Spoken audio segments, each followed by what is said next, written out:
Welcome back, everybody, to our sixth installment of Echo Influence. I'm Anthony Spartacus Tamayo here again with Modest Betty herself, April Rodriguez. How are you? Good. So I am very excited to get this show on the road. Tell the fans what we've been up to. Lately, we just had our art swap meet last Saturday at Heritage Park. We had one person come out and swap art with us, and when I say one person come out, it wasn't just one person. It was the Home Gallery crew, of course. Everyone was out, and you can look on our Instagram to see. Shout out to Home Gallery and everybody in it. And we swapped some art, and the Niente Savannah gave us some shirts that she had printed. So cool. Nice. There was a nice little art design in the middle of it. Yes. Very nice. We had a lot of fun, but we were hoping next time to do it in the heart of Pico at Smith Park. July 11th is our next one. Nice. During the... I got paintings ready. During the, what is that? The farmer's market. Oh, yeah. So we can, awesome. Hopefully get a little more foot traffic or people to come out. So And be nosy. Yeah. So look for us what are you there. gonna do? We'll be there hanging out. Other than that, we set up the tent. Oh, nice. Yeah, we had purchased what is it, like a combo A kit, yeah. for camping, and we tried it out. And it was really fun, except we got this mattress that we should have just taken the sign from the universe at that point. But my dad didn't want this inflatable mattress. And we used it anyways, thinking that, it's going to make it more comfortable than the ground, and it just wasn't. No, it wasn't. But we did have a lot of fun. We set up the projector. We played Smash Brothers. Oh, man. We watched The Office by the fire. Made s'mores. We came up with this nice little idea. I don't know, people may have done it before, but we put... Anthony did, by the way. This is his idea. We put salami on the skewers, and we started to cook them until they got crispy. Fuck. Oh my It's like jerky chips. Yeah, delicious. Oh, we could not get enough of those. Yeah, we kept on putting more and more on the skewers. They were like thin little pepperoni slices, And no, you can't do the same with pepperoni, for those who are saying that right now. You can't. It's not the same. Definitely just not the same thing. Other than that, I've just been working on getting the stuff ready for the podcast, made us some business cards, logo. Nice. Yeah, and they look very nice. Just been promoting, trying to get the word out of the podcast. So if you're out there listening to us, please help us spread the word. Tell all your friends about us, family. Yes, please. Especially to the comic book fans, Yes, yeah. But also, I've been continuing training, and Nina and Joseph and my friend Robert, we have all come together, and I could see us getting so much stronger, so much better, and I would really like more of the community or anybody else who wants to learn how to defend themselves, how to protect others. I really encourage you to come to hit me up. We'll work together to just make you a more better, formidable fighter. And they were out there, I think it was on Friday night, and I was watching them, what do you call it? Sparring, yeah. They were sparring, and man, they were having so much fun. It was Friday night, usually you're out at a bar or whatever, but this was just as much fun. Everyone was so pumped up, and oh man, it was really exciting watching everybody just get all fired up and roll around and it was inspiring even for myself to see the ones that I'm training to just fight through this challenge that they've never done before, and to see them inspire themselves it's worth it, man. It's so cool. And they ask many questions, and I give them the best answers I can. If you want training with me, please, come down. I'm not saying I have all the answers to everything, but I am gonna tell you that you'll be around a bunch of people who are like-minded, who use fighting for good, who use it for defense. On Thursday's training, it was a bit of a drag. We had worked out even the day before, and everybody was sore. Some people came in late. I remember one of my students, she wasn't really feeling it at that time. So before each training session, we stretch, or we put on Ken Shield, we put on our wraps, and we talk to each other. And I had shared something that my dad had mentioned to me, and for the longest time I thought he was just talking shit to me when it came to losing weight. There'd be points in time Just like any parent or yeah, any yeah, family member would yeah, do. definitely. I'm not. He's a great man. He's a great man. Yeah, but they always want the best. Yeah, you know, but like I always thought it was just because it was a shot for him to take, you know. I see, yeah. And he would make fun of my weight, even if I got a little out of shape, you know. I was in fighter shape, you know, and if anything was out, he would always talk that shit. I haven't been as active as I usually been, and so my dad just wanted to remind me that, you know, it's important to stay in shape, you know, because if we want this world, you know, so at some point we might have to take it back. You know, he started to say some real shit to me, you know, and it's important to stay in shape to combat it. In case there's ever a need. Yeah, you know, and there's just this need to protect those around you, and Communities, you know, loved ones, your friends. and best believe if you're not gonna stand up and protect, you know, I'd rather fight than be a pet, you know, and I told them it wasn't for vanity. no, yeah, it wasn't, yeah, I thought it was. But when I told them that, you know, they got fired up. They saw the same picture I did. And man, that ended up being a very good practice. Not just I'm sure it affected all the practices to come. Too. Yes, because the very next day was same thing, but I had brought my friend Robert on, and he's a very good wrestler. He's a very good folk style wrestler. And, you know, them watching two experienced grapplers going at it they were excited to see that. And it seemed like What did they call you guys? They said that when we were going, I think it was because of the music that was playing. Yeah. I prefer music from like Two Steps from Hell, and they're like very a orchestra. soundtracks from like Spartacus or 300. Yeah, or... these guys are an orchestra, and I don't know if this was a particular one to a soundtrack, but it was from their album, and it was fucking amazing. And so the music, that epic ass music is playing, and Rob and I are freaking battling. It's just like we're just going at it, and they said that it's like two gods going at it, like two gods fighting one another, which was ultimately, it was pretty cool because I was the god who came out on top. So it was extra sweet for me. But I was training for most of that week, and I'm popping back into it. I feel good already.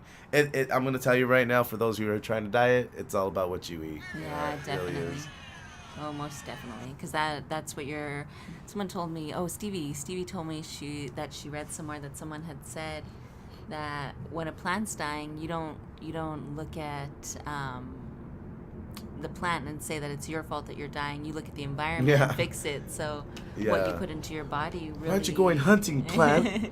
Go get your food, plant. What you put into your body really affects who you are and what you are and how you feel and the energy you have, you know. So. And it's not like I've been drinking or doing drugs No. or anything, and it's just I've just been eating consistently.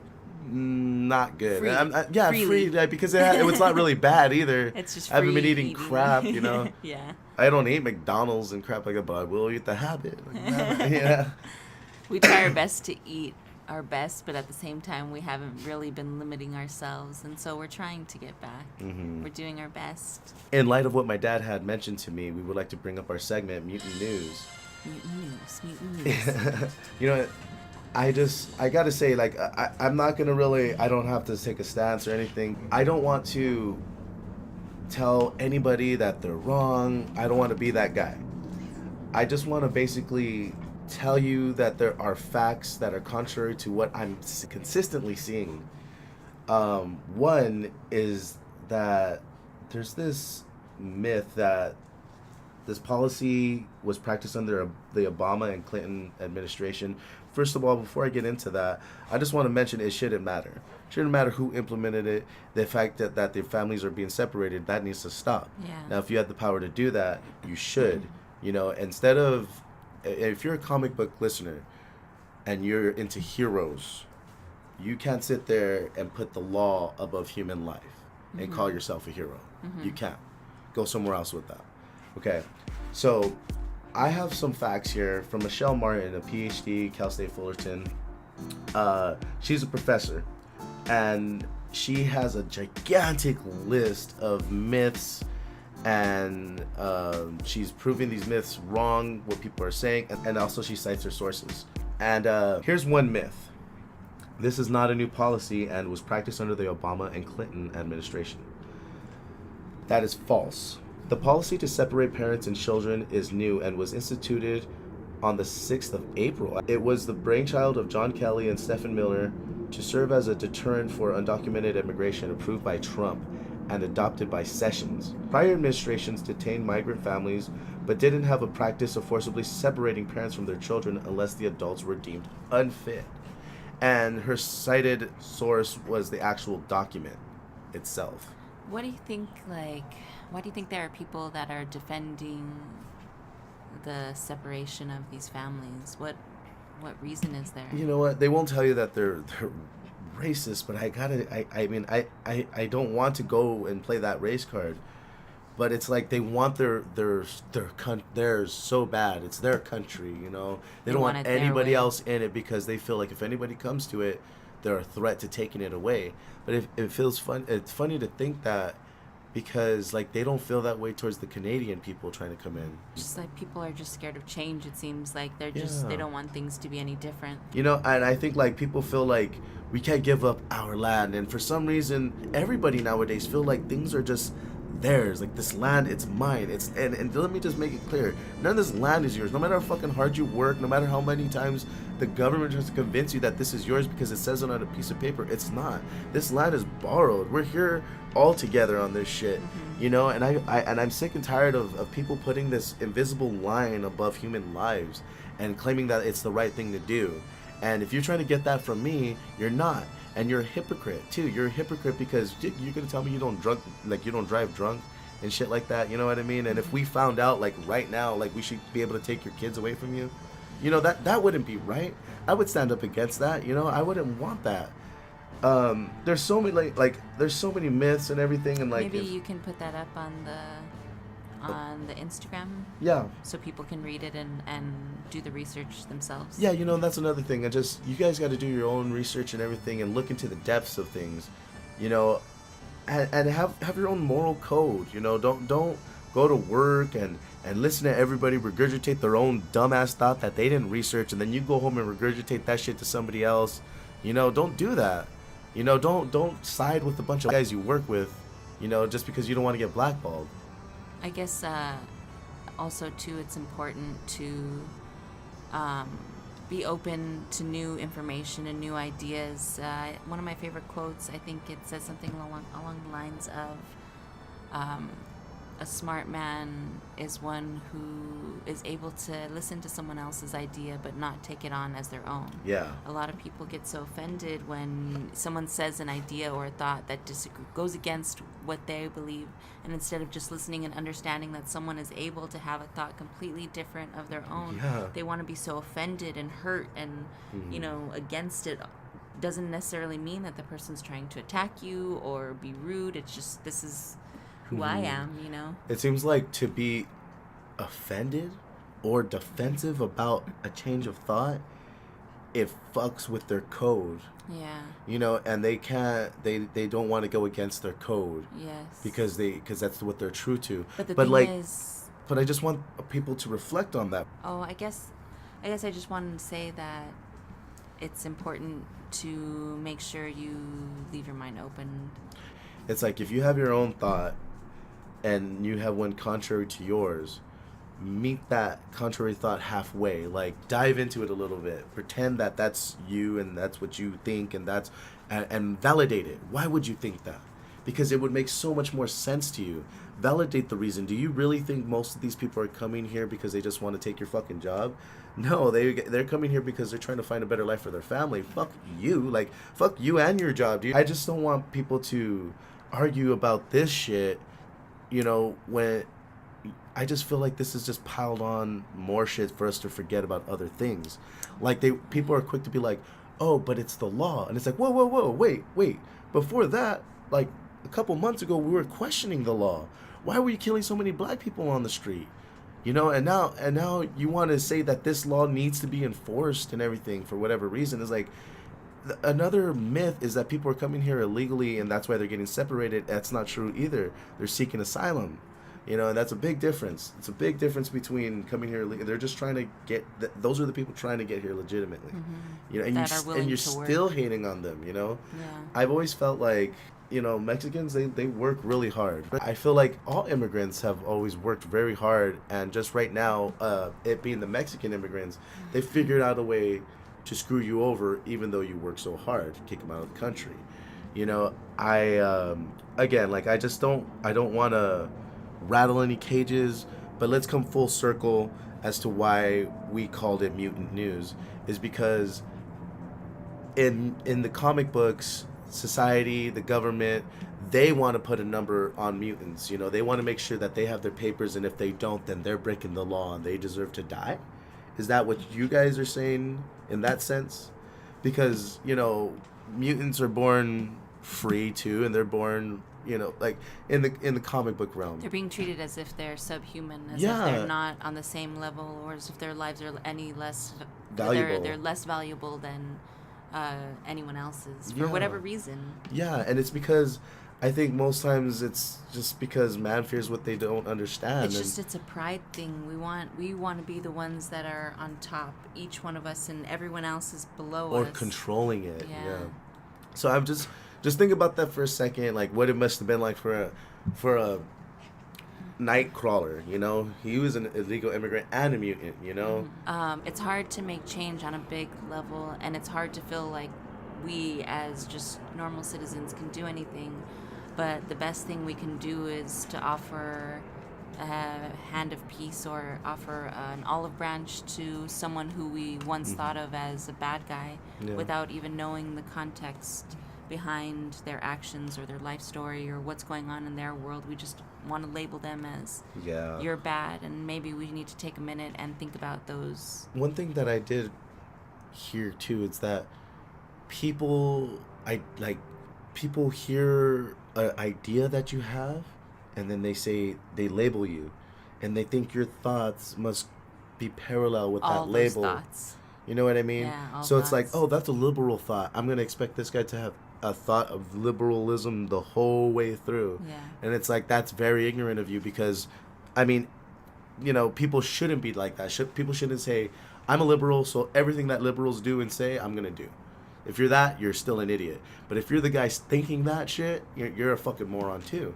You shouldn't be doing either or. I think a lot of people need to start thinking for themselves. And I feel people feel they're more evolved if they go against the grain. Does that make sense? Like, oh, see, it may not be humane, but, it's life, and that makes me more evolved because I know more than you. It's like, no, because progressively thinking, if you, like I said, if you look at the fucking kitten and there's an apple in the tree and you're starving and you smash the fucking kitten, you're a piece of shit. Knowing that you can eat an apple in the fucking up there, and you're killing because for taste, probably, and the apple might taste better. So all I'm saying is that just reflect on yourselves. Like, that's it. That's all I have to say. Recently, I had talked to somebody about this, and I grew up with this person, and just I couldn't believe what they said. And it was like listening to one of your heroes say something like that, and you're like, wow. So one of your heroes letting you down. And yeah. So, but you can't look at it like that, guys. You got to let people have their thoughts and their opinions and everything, and you can't let it turn you and whoever is already your friend into an enemy.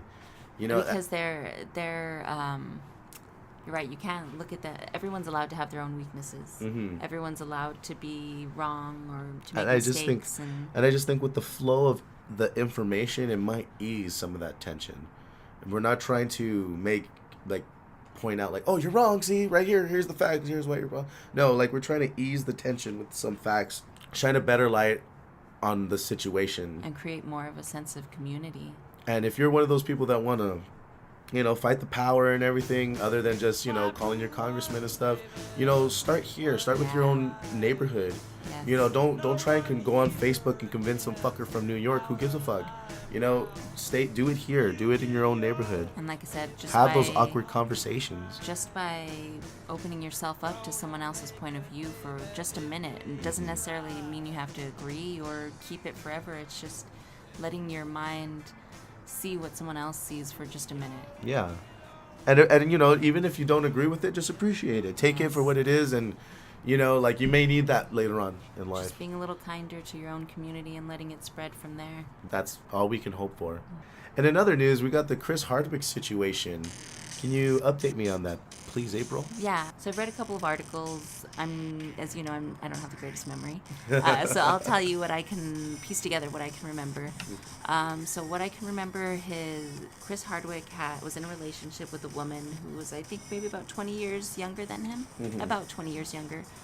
They had already been broken up for a while, and she released a statement on one of her social media pages, not naming any names, but it was pretty obvious. She said that he had sexually abused her, forcing her into sex a lot of nights.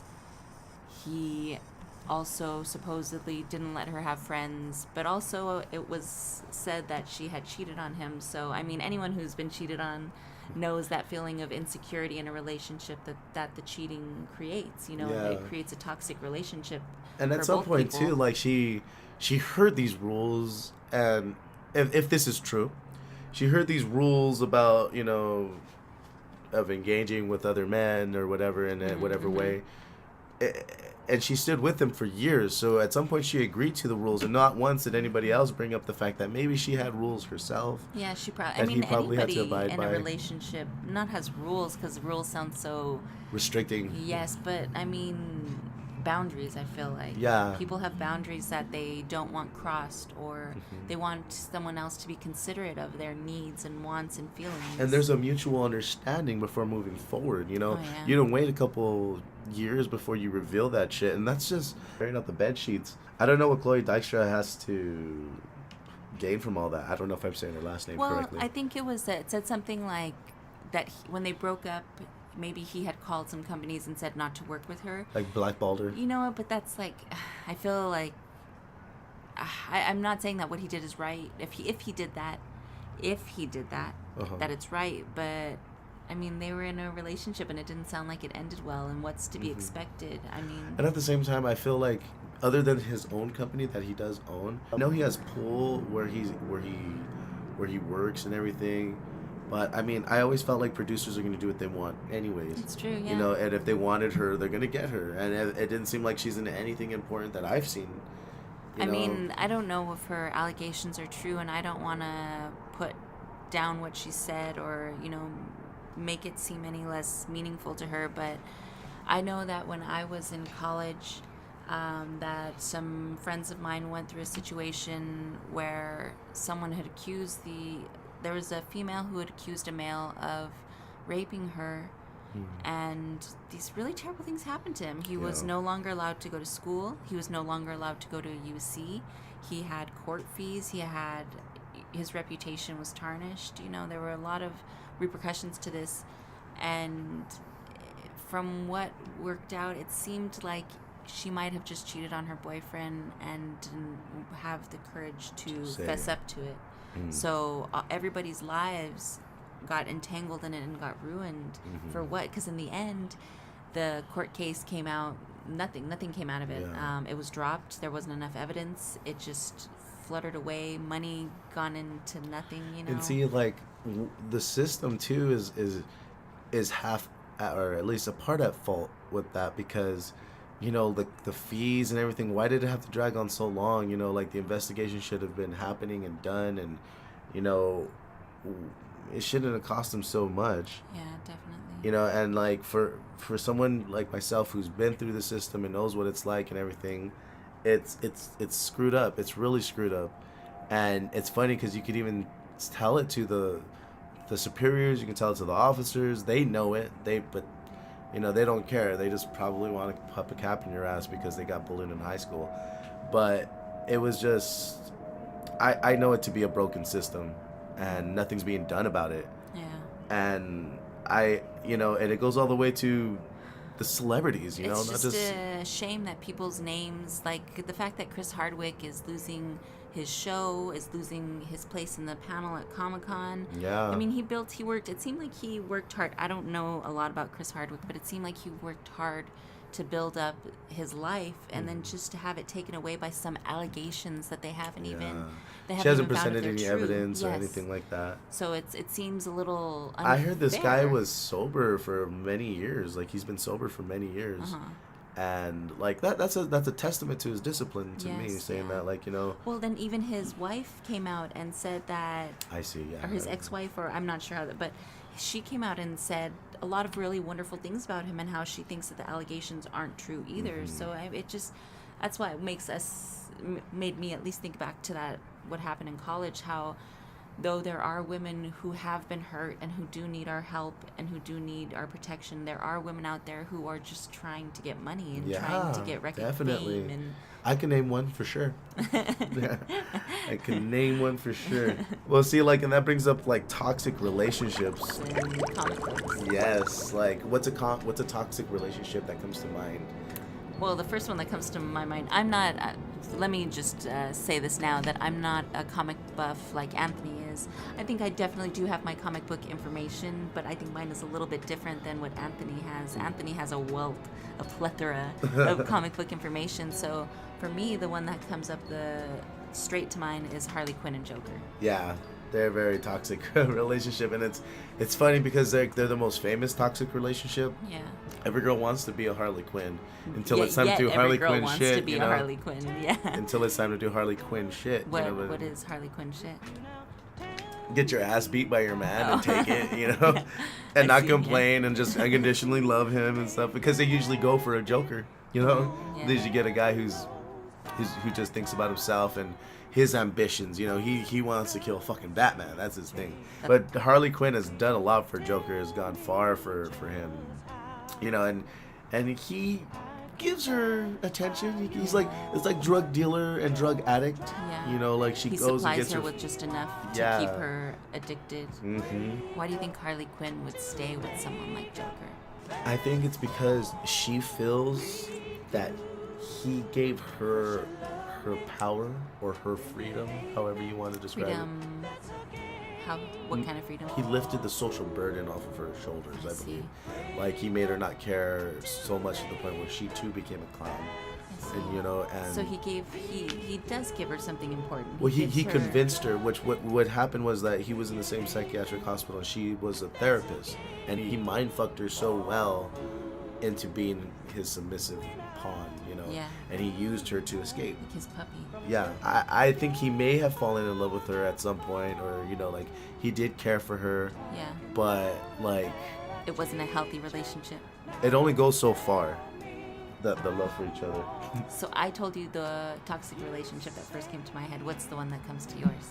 The first one, because I just read them too, was Gambit and Rogue. Now, I know what people are gonna say, like, they're the perfect couple. Yeah, and some all people that would stuff. definitely put them on a healthy relationship. But like the evolution of the relationship and the writing about them, they break up, they come back together. They recently got married in a comic. Oh, that's right, you know? Mr. and Mrs. X, right? Yeah, the first and second issue to the Gambit and Rogue series is brand new, and it talked about how she was with Deadpool.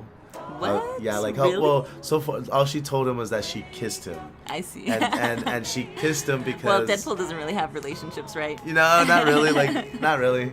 But see, he wanted to kiss her because I think she needed his healing factor. I see. So there's many ways that could have happened, but you know, they kissed, you know. And I think there was an instance. I don't know if it was an alternate universe, but I think there was another instance where she was with Magneto. And I don't recall Gambit being with anybody after Rogue. Like, he was with all kinds of women before Rogue, but after, it was just like, no. He was that in love with her. Why? You know what? His libido has always been strong. They said his libido is so strong that not even people who can control minds, they have a hard time controlling his mind. And I think that was just concentrated and focused on Rogue once he met her. That was like his love. Like I said, he had many like loves before. There was a one that I saw, like a comic strip that I saw of Gambit, and he's in the shower, and Copycat, she's all blue. She's kind of like Mystique. I see.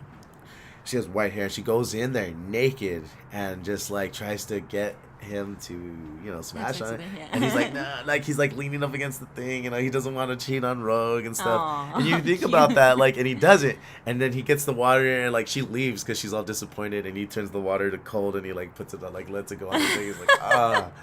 And it was just, it made me think, like, damn, he's loyal to a woman who he can't even touch. You know what I mean? That says a lot about Gambit. Rogue. But you would still categorize them as a toxic relationship. Well, because, now, why is that? Well, because reading the comic book, like, she is lacing it into him. She doesn't respect him. They don't respect each other at some point, because he feels so insulted. So he keeps jabbing back at her. So the disrespect starts with her, you feel like, and that's why it's a toxic relationship. Yeah, and I think, like, like, there's a loss of respect because she's comparing him to other men. She's comparing him to other men, like, that she's been with before that, and it fucks with them. Yeah. And you can't help but think about that being with that other person now. Yeah. So you're just putting more turmoil in that. Like, she's not trying to build him up, she's just knocking him down. Yeah, but they're mad at each other at this point for prior reasons. And so I that's why I feel like if that was based off of a real relationship and stuff, I think that wouldn't last very long, the marriage. Yeah. Because that disrespect you can't do for more longer. If you want to do, like, let's do one more. I'm gonna say Storm and Black Panther. That's a great example of like being in love too young and it not working out. Like a Romeo and Juliet. Kind of because, so they like, don't kill each other. I mean, kill themselves. Not just that, but they don't hate each other after. They still help each other. They're still really liked. Then why would you categorize it as a toxic relationship? Because the night they were married and everything, like they wanted to divorce each other, like, after the day they were married. Oh my God. You know what I mean? They slept with each other. It was like a beautiful thing, and then the next day it was like she said something like, okay, now you gotta start doing this, and then he's like, oh, stop with all that nagging, like, and it was just like, what? Like, it was just like bad, and that's I only looked at the comic strip of it, so I don't know the outcome, but they were just fucking like, I'm just already. They just had something in one another that just was just at each other. Terrible, yeah, and like they didn't end up staying together, I believe. I think the royalty aspect of it stood intact. But they still remain friends. Yeah. She even protects Wakanda, so she goes out of the way for him. That's really nice. That's kind of sweet. Mm-hmm. How about a good relationship? Can you think of any good ones off the top of your head? The first good relationship that comes to my head most recently would be Vision and Scarlet Witch. Okay. I thought they had a really sweet relationship in the movie. At least it seemed like they didn't really know what their connection was, but they knew they didn't want to be away from one another. Okay. And I thought that was kind of. I kind of feel like there was that connection that they understood. Hers was to manipulate the mind and enchantment or whatever of whatever her actual feat is called, but he is like powered by a mind stone, which like facilitates her power. Like it feeds each other. And I thought that was romantic in itself. Made a strong connection. Yeah, they like were able to. Their powers made each other stronger. So who's to say that their love at the same time didn't make him a more fierce fighter? You know what I mean? That, yeah. So that's what I thought. Like that's what comes to mind too. She even impregnates her. And he's a robot. It makes you think like Westworld. Like there's a way. Yeah, that's right. He does impregnate her. So what is one for you? I want to say Cyclops and Jean, which is the classic. Yeah, and I think a lot of reasons people hate Scott is because he got his wife, pretty much like his woman, almost taken from him. I think I'm not sure, but I think Jean ended up cheating on him with Wolverine. I was gonna say, at least a kiss or something. But see, I guess giving more props to the guy, which is Cyclops, because I feel like everybody hates him. So I'm giving more props to him than Jean herself, because after Jean had died or whatever, and I mean, he was good to her, and mind you, she can read his mind. This dude thought nothing but great thoughts about her. Now, and he loved her to the very end, even probably knowing that she cheated on him. He ended up being with another woman who could read his mind. Emma Frost? Yeah, her too.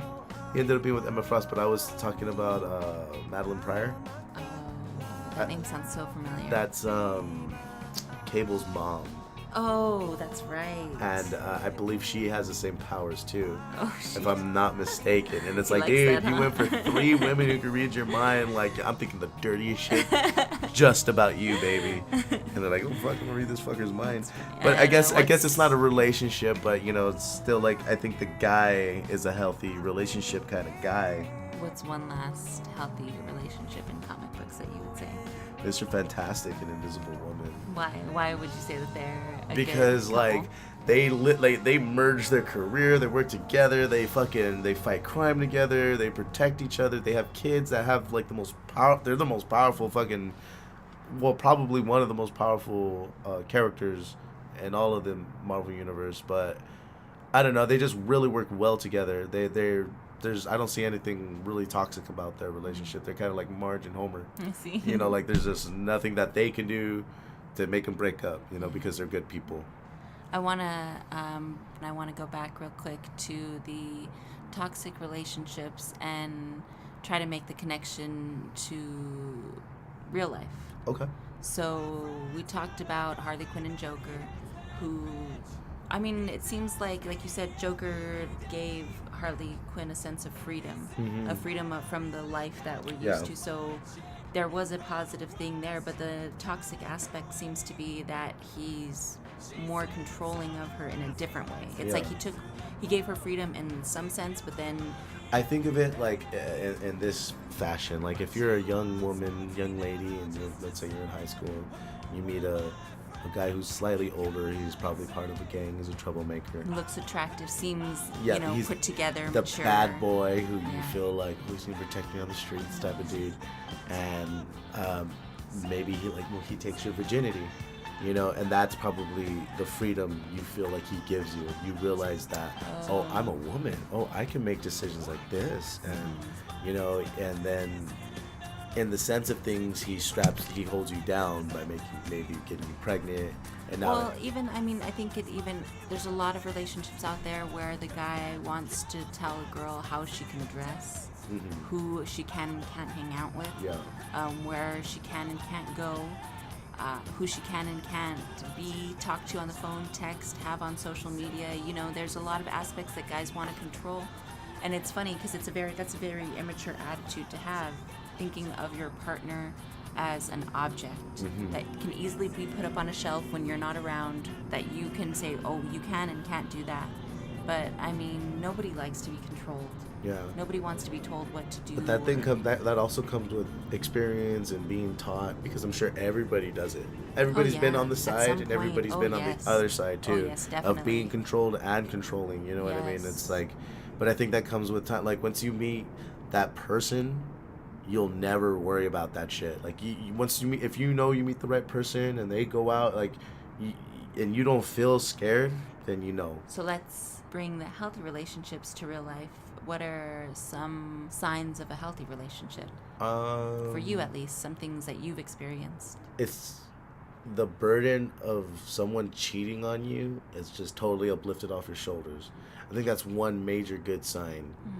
You know, or like when you really don't have to worry about them even talking to somebody else, and you can distinguish that. You really know, you've been with someone who you felt like, fuck, I don't want them talking to that person.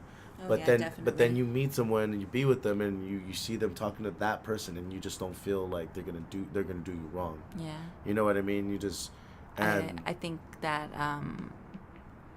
also another sign is that you can be yourself around them completely and utterly. Like they allow you to. I'm just gonna be a little truthful, and like I told you guys, we slept in the tent the other night, and we didn't sleep very well because the mattress sucked and there was all kinds of noise, and you think sleeping in your backyard in a tent would be, it would go smoothly.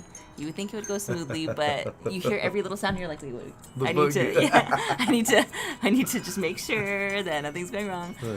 So I didn't sleep very well, and I was grumpy, and I had a total meltdown this morning, and Anthony just let me. He totally just let me cry and have a fit, and was just there to love me after. And how could I even throw a fit after that, and I've never felt like that before.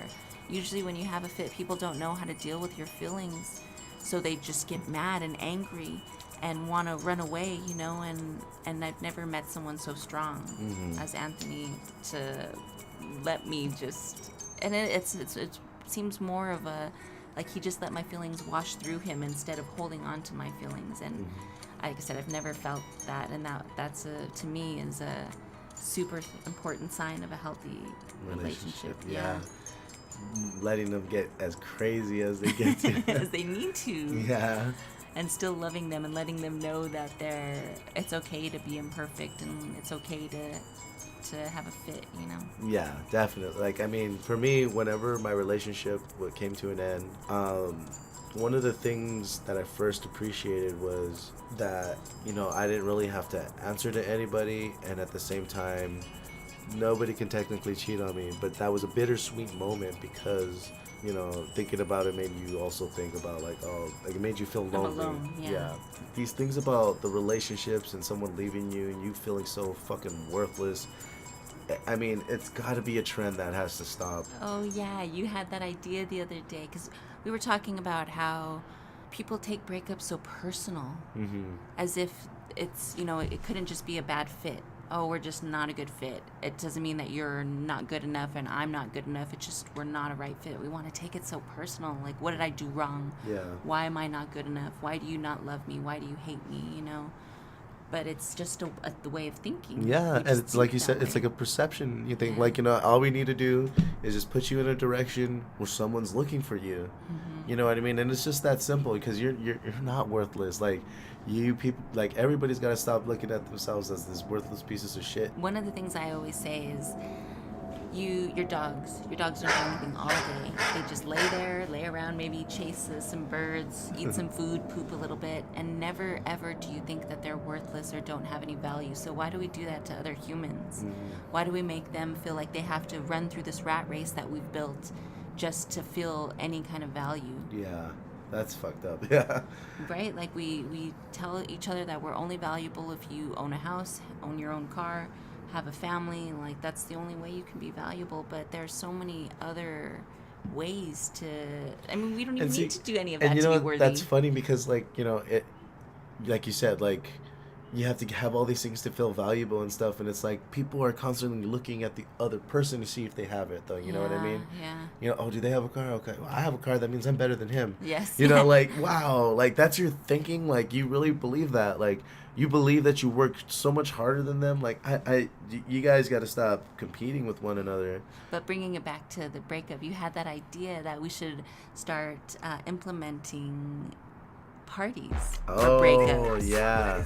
Because every time one of my friends would break up, like, I'd be so eager to throw him a party or make it into a celebration. Yeah, like something that's nice. Like, because, like, I think breakups it's always known as this bad thing, but depending on who it is.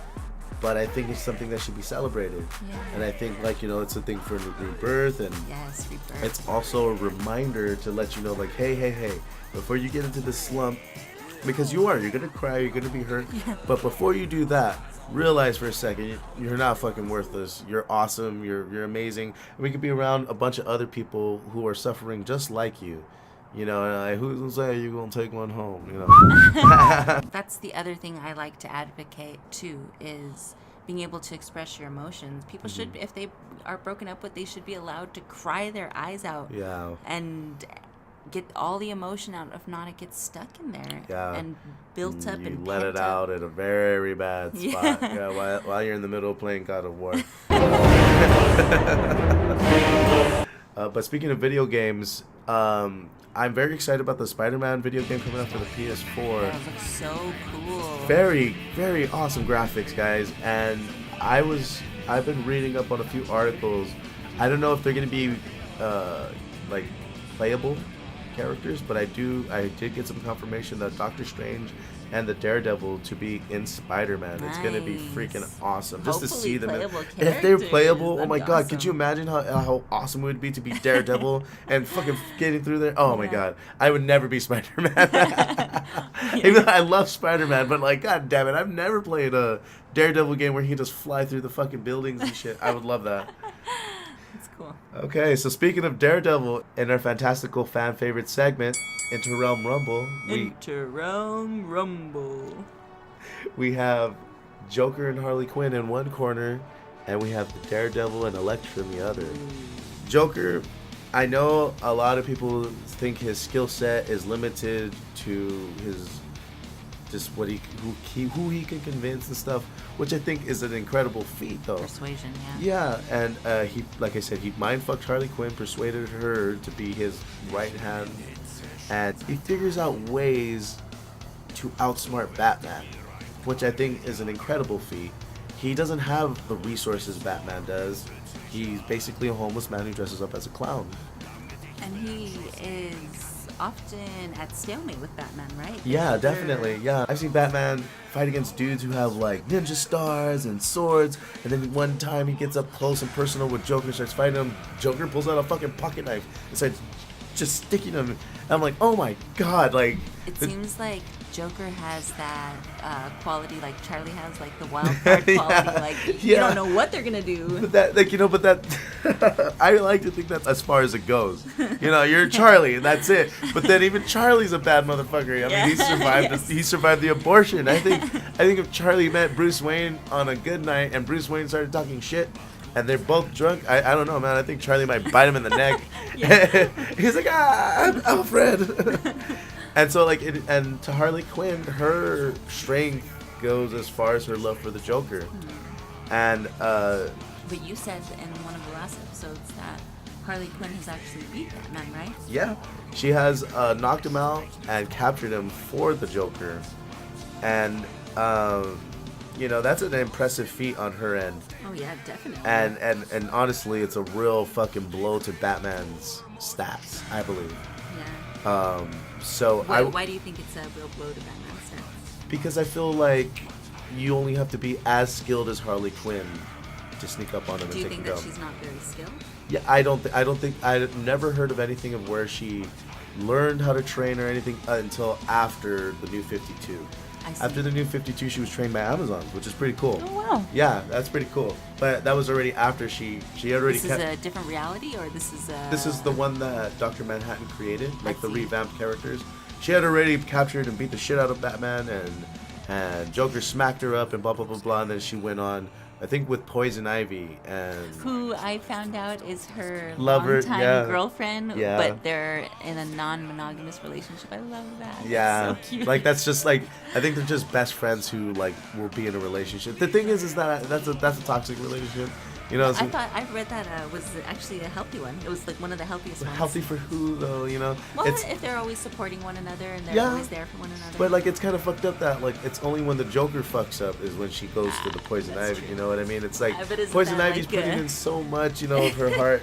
She could be with somebody who would give it back. Isn't that though? Like most female friends, your female friends are there for you when your relationship ends. And they've got your back and will take you out. And then when you get in a relationship, everyone knows that feeling of. You get sucked in and you just spend all your time with your significant other, and then they gladly take a step to the side. I feel like to allow. But it's happened more than once. It's happened. Well, it's a frequent thing. That's what I'm saying. Isn't that like a lot of? Not the love I want. No. See, look at that. It's like, oh well, not me either. But that's why you said it's not like they're not soulmates but they are. You're right. They do have a fantastic friendship. Yes. They're both down for one another. Yes, definitely. Exactly. Yeah, which makes it healthy. So okay, and then you got Elektra and Daredevil on the other end. Now Elektra is to me like a female Batman or Oliver Queen. Maybe in between there. She's a billionaire. Why do you say that? She's a billionaire. The only difference is that she's been trained for a lot longer than they have. Really? I would put Elektra up against Batman, and then people would say it's dumb, but that's because they haven't read any Elektra comics. Elektra learned a different style every time she's mastered one since she could walk. Wow. So like when she just learned a different and mastered that. So she's been learning since a child, but it's more because she's a billionaire and her family owns billionaire companies and shit like that. It's more about protection. I see. So being these badass assassins and shit, she was also trained by the Hand, which is like, I guess the best way I can put it for somebody who's listening right now the hand is somewhat like the League of Shadows, but Marvel's version of it. And these are fucking all badass. And she, like I said, like she has a bunch of resources and everything. She's badass. And so Daredevil, we got this dude has a fucking resume, but I'm gonna pull up one thing real quick where it demonstrates his strength. Because a lot of people are gonna say that Daredevil could like, you know, he's just another like a Nightwing. I think Daredevil's another dude who could take on Batman. Wow. And it definitely fucked up Nightwing for that matter. Because when I think a lot of things are mashed up when it comes to skill. Maybe his suit's a little like not the same, but it is bulletproof. And he can maneuver a lot better. And I think, like I said, a lot of things are even. It's just like when you want to talk about strength or grit or who has it a little bit more, it's Daredevil. He's been put through the meat grinder a lot more. And there was a point in time where, like, I know Bruce Wayne, he like punched his way out of a bulletproof glass, right? Or he punched it. And that, I guess that's I mean, I guess, you know, that's pretty impressive. Mm-hmm. But I think Diamond's a little bit stronger. Now, the Absorbent Man, he touches anything and he becomes it. One time he touched Captain America's shield, he became like indestructible, like a adamantium. In this case, he touched a diamond and he turned diamond, and fucking Daredevil punched a hole through his chest. Wow. So I was like, oh, fuck, man. Like, that's a little bit stronger. Yeah. But I would like to do, like, you know, information-based stuff where, because I know that, like, Batman's done a lot of cool shit, too. But back to this, like, I think Daredevil, he's the fucking man, and he's very underestimated because they think he can see. And I think because he uses his many other senses, he's able to, you know heartbeat, and he sees. Yeah, he sees way more than we Yeah. do. You know, he hears your breathing, you know, everything down to that point. I personally, because of Elektra following up with her resources and her fighting styles and her chemical compounds, I think I would give it to Daredevil and Elektra, simply because, like, of the skill level that they're at. You know, their investigative skills. I think that Joker couldn't catch them slipping. Whereas Joker seems more scattered and chaotic, and it it doesn't have a plan, really. Because I know Batman's been caught by so many fucking jack-in-the-boxes, you know what I mean? And I think if Daredevil got a jack-in-the-box, Joker doesn't know that he can't see. He's going to think that he's looking at it, but really Daredevil smells the chemical compound that makes the bomb. Yeah. He knows what's there. Makes the bomb, and, you know, I think that he would have a much harder time with Daredevil. I see.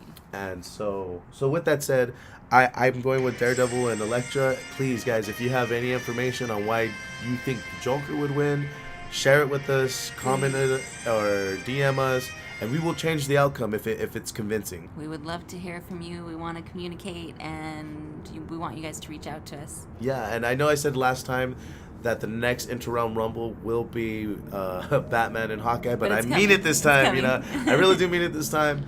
The only reason why we held back on it this time is because we want to get a Batman fan in here. I just don't want to. I don't want one-sided arguments. I want a real discussion. Yeah, I want a real discussion. And like I said, guys, if you take a listen to our other Inter-Realm Rumbles, if you have anything to add to it or to you know, bring in some new information, please bring it to our attention, and we will change the outcome of that too. So yeah, again, the victors, Daredevil and Elektra. Woo! And that concludes our 6th installment. Again, thank you guys for listening to us. We really appreciate the fans. We appreciate your support, your listens, your likes, your subscriptions, everything, guys. Look out. Oh, one of the things I just want to bring up real quick. Anthony has been working on these digital collages. They're so cool. We have an event coming up this Saturday in Pico Rivera on the 30th from 5 to 10 p.m. called Cannabis Art Flow. We'll be there representing Home Gallery, and I'll be doing tarot card readings there. But Anthony made these super cool digital collages. So you know that he's done his space collages with comic books and a spray paint, but lately he's been getting into these digital collages and they are just amazing. You'll see them in our episodes. We put them in the videos and we put them up on our Instagram. But we just ordered stickers. Yes, feel free to DM us and try and get your orders in, because when you see the pictures, you're gonna love them, guys. Oh yeah, they're beautiful pictures. I don't want to ruin the surprise. I'm not gonna say anything, but you'll see them up there. Thank you, AP. So yeah, that'll do it for the night, guys. And again, thank you guys. Please communicate with us. We're ready to listen. Yeah, we're happy to talk and discuss and get to know you guys a little bit better. So have a good night, y'all. Thank you. Have a good night. Peace. Bye.